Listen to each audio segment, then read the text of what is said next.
Welcome back, Stillmaniacs. Today we are digging around in Stillmania once more. But before we start, be sure to like, share and subscribe so you don't miss an update. I've been delving into Nigel Stillman's brain to ascertain just what the hell he was thinking when he was in the middle of a raging bout of Stillmania in the mid-90s. In the last episode, we covered the mindset he adopted whilst building his magnificent Bretonnian army. This time around, we are looking at his painting style. Whilst admittedly not the best painter, his style was based on genuine heraldry, was colourful and, above all, achievable for the average hobbyist like me. Key to this style was his insistence on maintaining realism in what he was doing. Peasants and mere squires would be dressed in drab greys and browns, with but a flash of colour on their patrons' garbs. Meanwhile, the knights would be fully kitted out in a rainbow of period realistic colour. Even the bright colours of the knights wouldn't be too bright or outlandish. Reds, blues, greens and yellows would be used to great effect. Of course, there would be no nonsense such as fluorescence. This would be a genuinely attired medieval army that could be used just as easily in Warhammer battle as a period historical clash. Not only would Nigel's army be colourful, but it would be gritty in its realism. He paid great attention to detail and covered his shields and barding in battle damage and muck. The squires would be covered in mud from head to toe, from slogging for miles to the battlefield and then across it at the whims of their masters. This dirty look is something I have taken on wholesale amongst my collection by using a similar varnishing method that dampens down bright colours and leaves small deposits of brown wash in the creases of cloth and armour. Another method to the madness would be to link foot soldiers with their feudal masters and have matching garb. It is these little details that I think really set Nigel's army apart from others.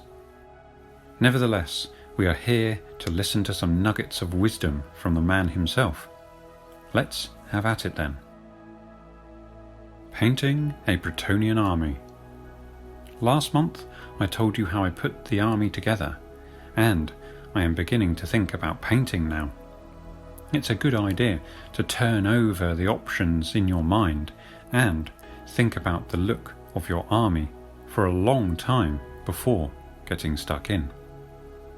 Doing all the assembly and basing work and some conversions gives you plenty of time to ponder the next stages. It is better to do this than discover a great idea when you've already committed yourself by painting half the army. By then it's too late to start again or go back and repaint the model. You don't want too many layers of acrylic paint obscuring detail of the sculpture. So I start looking at other people's armies and especially at Bretonnian armies. I do this not only to get inspiration, but also find out what not to do.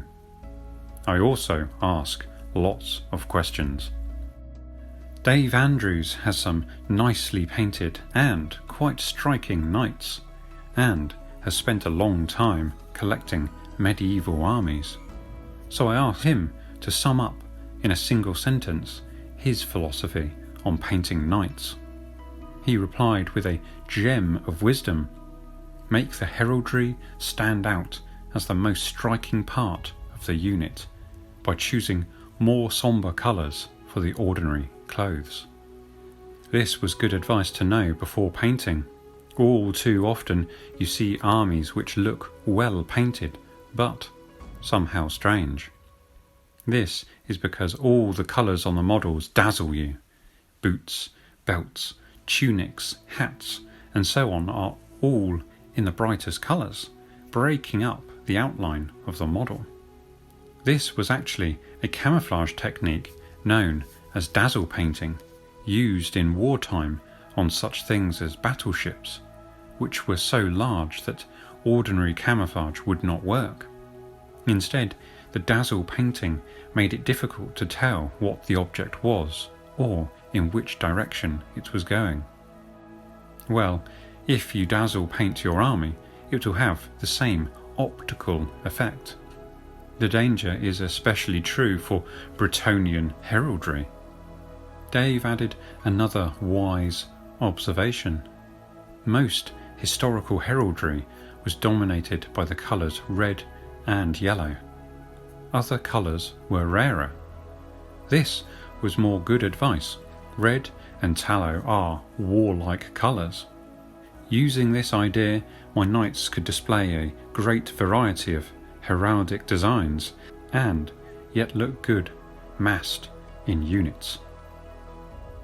Red and yellow could perhaps be the heraldic colours of the entire retinue or the dukedom.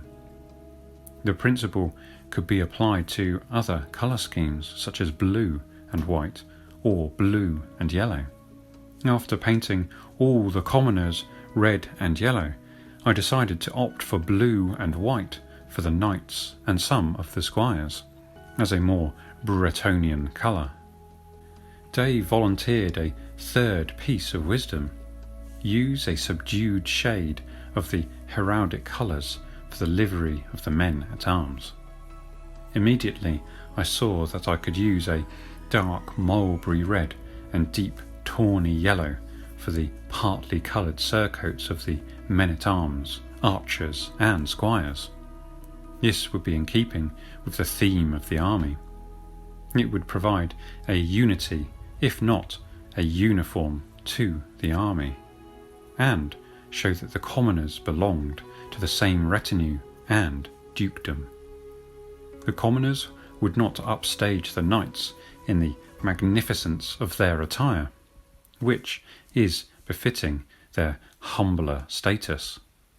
The army would be real. Note, Nigel would experiment with various painting techniques throughout his collecting endeavours. With his archers, he tried brushed white, then washing over it with a flesh wash. Another unit received a brown ink wash direct to the model, with a white overcoat to prepare areas for colour. Shining armour. The advent of the new metal has given me two ideas. The metal is much harder and whiter than the old stuff. This opens up new possibilities for painting techniques. Firstly, I wonder if I can get away without undercoating.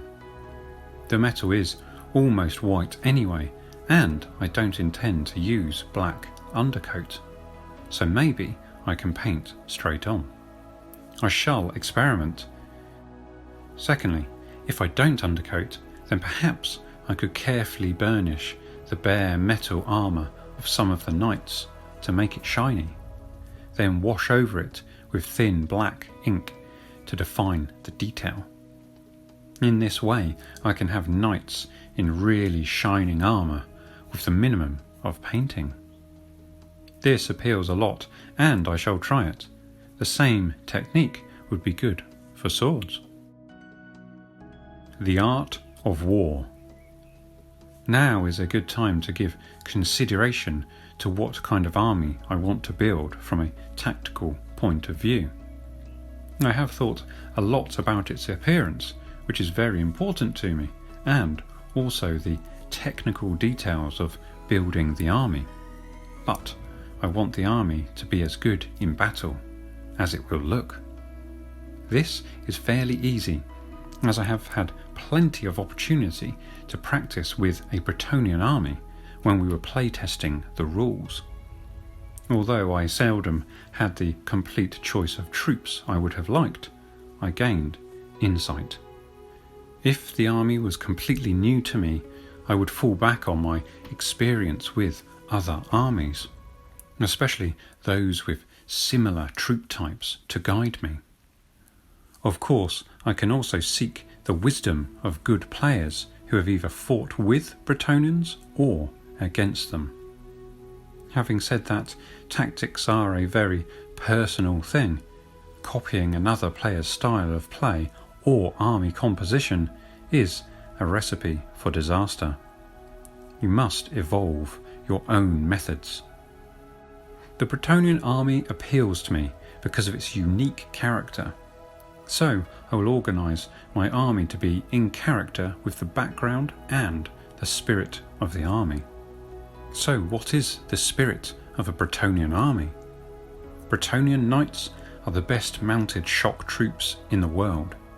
At least that is what they themselves believe, and they conduct themselves accordingly. Imagine a conversation between a Bretonnian lord at the head of his retinue and his squire who has just ridden back with news of an enemy incursion onto his lands. It would go something like this. Breathless and terrified squire. My lord, the domain is invaded. The hordes of chaos, orcs, skaven, undead, and dark elves, in their multitudes. I swear I saw 100,000 or more. Noble lord, already girding on his sword. I don't care how many of them there are, just tell me where they are. The core of the Bretonnian army is the knights. Among the knights, the greater proportion are likely to be knights of the realm, especially in a typical duke or baron's retinue. An army can be varied by emphasising one or another of the different orders of knights. So, for example, an army with more knights errant would be setting out on an errantry war. My army will therefore feature plenty of knights, and this decides my tactics, which will be the all-out knightly charge in overwhelming force.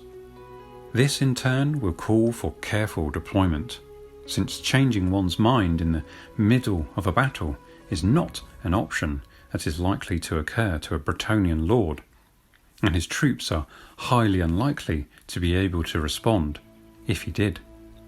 So I am opting for stereotyped tactics, indeed blindingly obvious tactics, and trusting in profiles, faith, and dice rolls.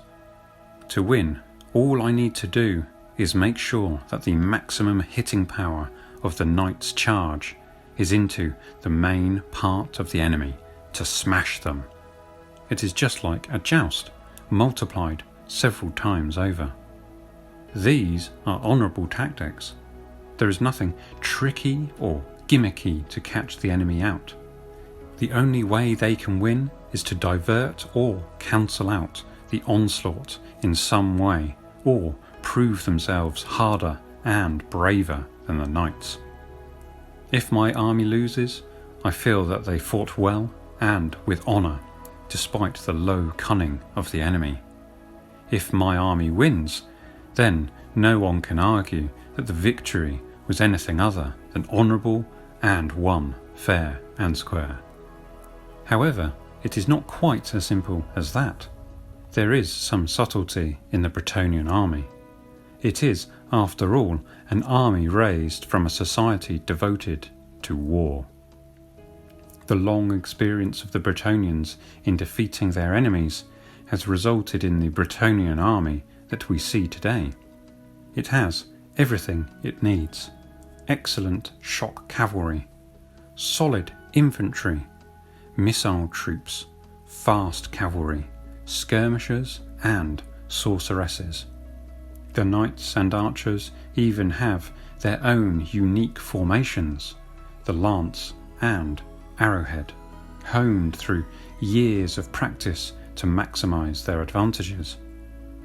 Do not think that the Bretonnian army uses crude tactics and simple troop types because it is for generals that are simple-minded. It is for generals who are single-minded.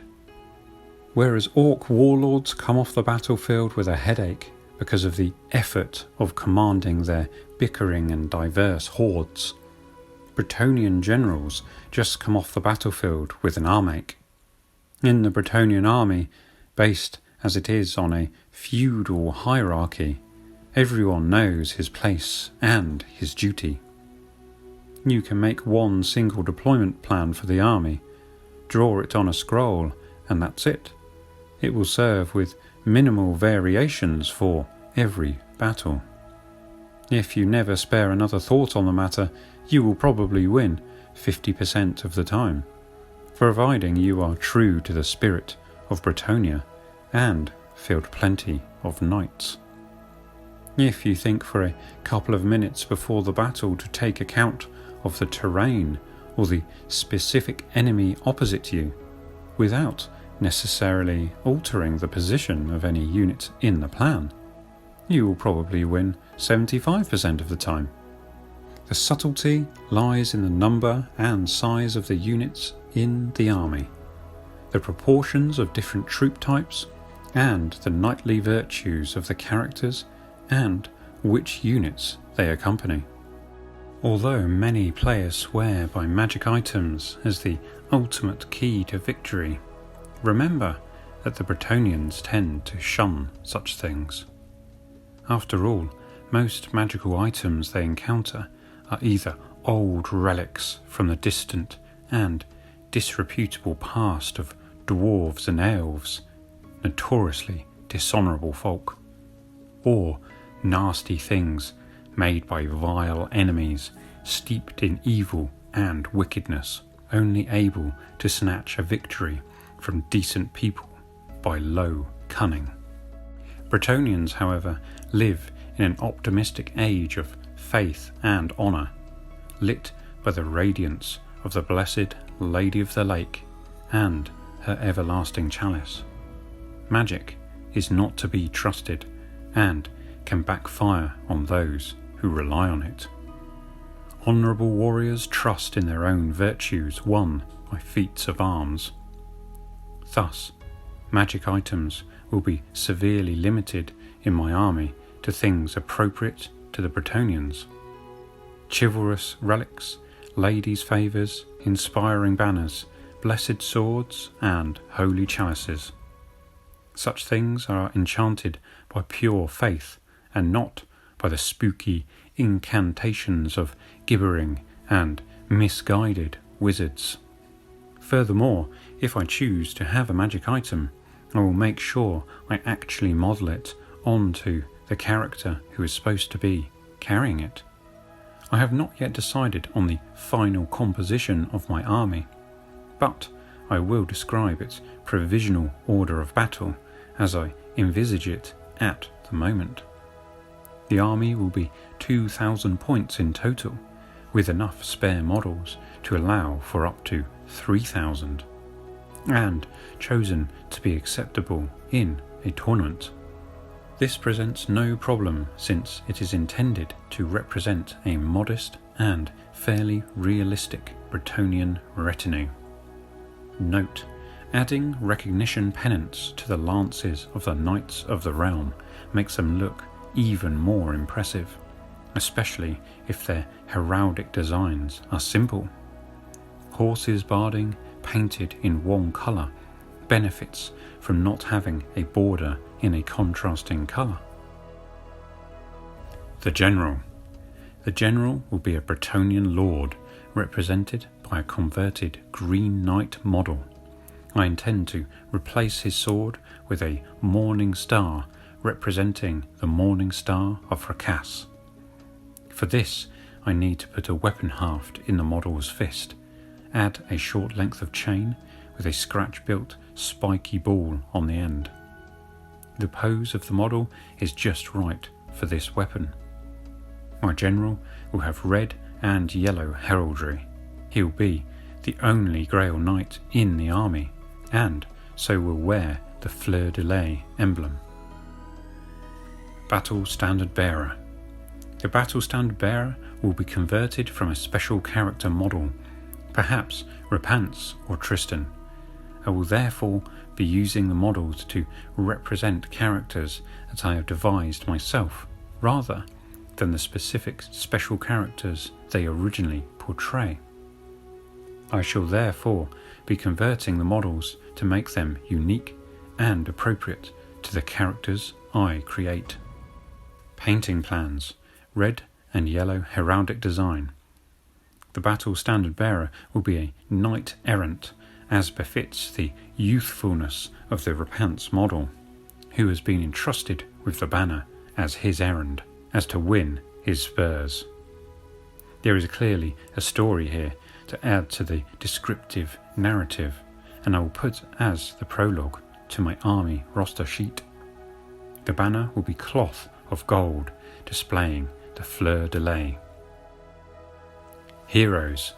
There will be several heroes represented by converted special character models or converted Grail knights. I will make up my own named characters and convert the models accordingly. If I can find some way of representing the specific character's virtue on the model, that will be good. Most will be questing knights with heraldry featuring fleur-de-lis symbols. Wizards. There will be at least one Bretonnian lady wizard, and perhaps as many as 3 of these. If I use one, she will be level 3. If I use more, they will all be level 1. These will represent Grail damsels. All or some will be mounted on horses. If any are to have obvious magic items, the models will be converted to depict the specific item. Painting plans. The pure white robes of a Grail damsel. Questing knights. I shall have one unit of 6 or 10 questing knights. This will be made up of questing knight models, plus any other knights who seem to be splendid and awesome enough. All knights will have lance pennants displaying fleur-de-lis. The unit will have a standard suitably splendid to be a magic standard. Painting plans, blue with white or gold fleur-de-lis, or vice versa. Knights of the Realm.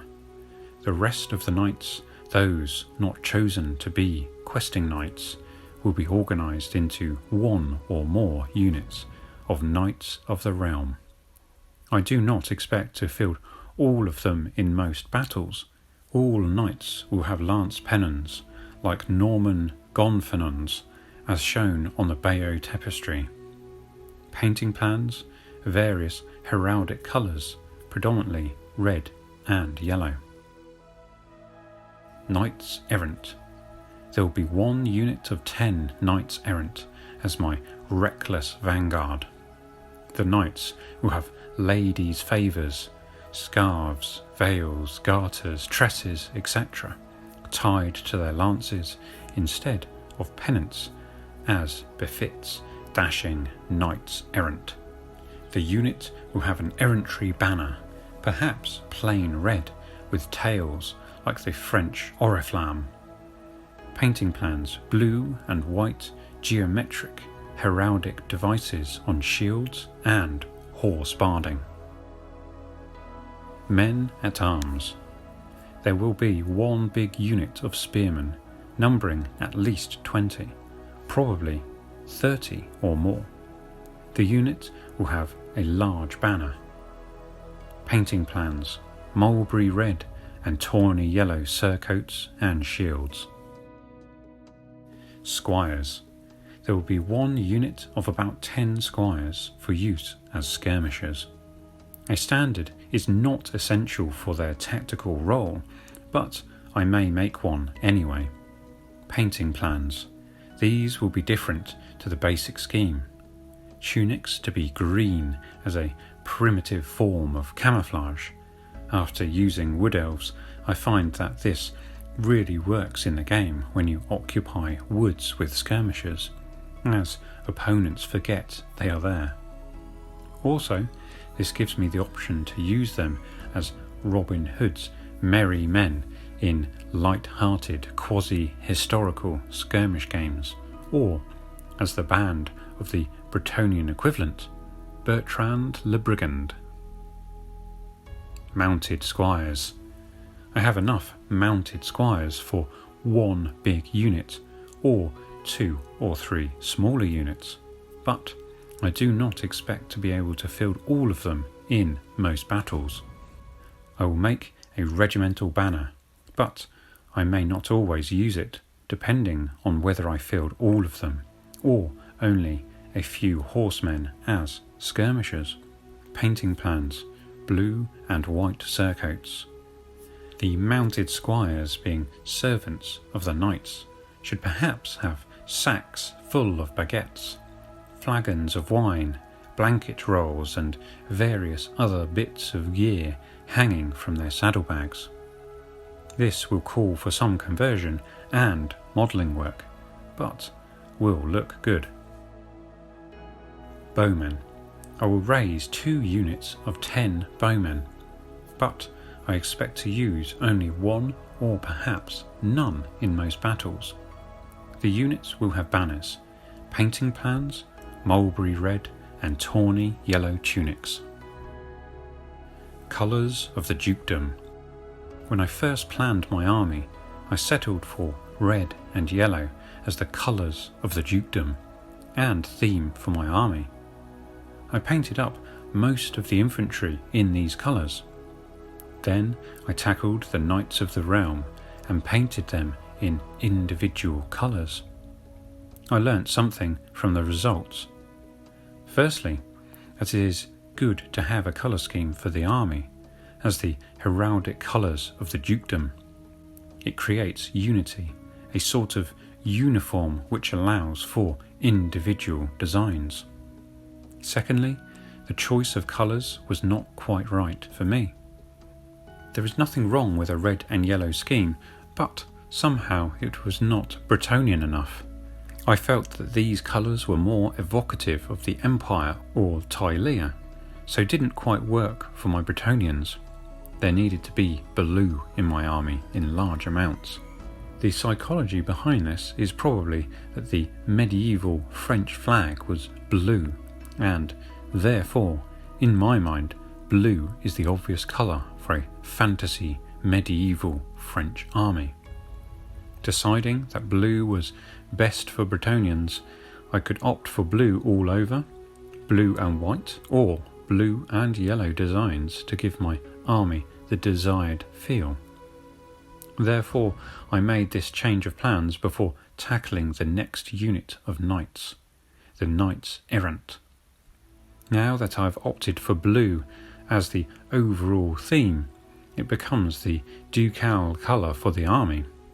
So, I painted the Knights Errant in varying designs of blue and white, shading the white to make it look a bit old and battle-worn. The general, representing the Duke or a close relative, I painted blue all over, with gold as his other heraldic colour. As for the infantry, I will leave them in red and yellow as part of a different retinue within my army. Further additions. There will, of course, be baggage wagons and camp pavilions in the retinue colours, but I shall make these at a later stage of the project, after the army has been done. Civilian camp followers can be made for fun, using converted squires and odd models such as Jules le Jongleur, Guy le Gros, Hugo le Petit, Morgiana, and more of these Bretonnian sorceresses, of course. That just about wraps up the 4th of the Stillmania articles, and the 2nd in the mini-series of Questing for the Grail. With it in mind, I encourage you to take some of this valuable knowledge into your own wargaming. Join me next time for some more wargaming content. Thanks very much for watching. Peace.